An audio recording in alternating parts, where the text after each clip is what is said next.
Sir, with all due respect, me achievements ఏంటి, మీరు రాసిన పుస్తకాలేంటి, మీరు మాట్లాడే మాటలేంటి? అసలు శ్రీకృష్ణుడి వస్తువుల్లో మెడికల్ ఇన్స్క్రిప్షన్ ఉంటామేంటి సార్? మీరు ఒక సైంటిస్ట్ సార్.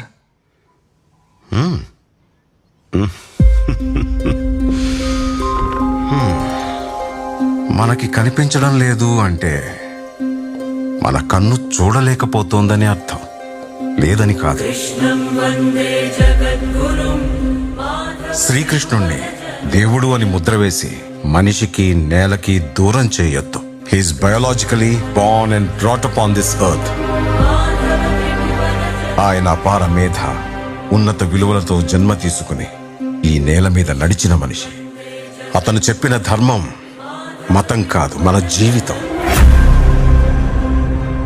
గీతతో కోట్ల మందికి దారి చూపించిన అతనికన్నా గురువెవరు?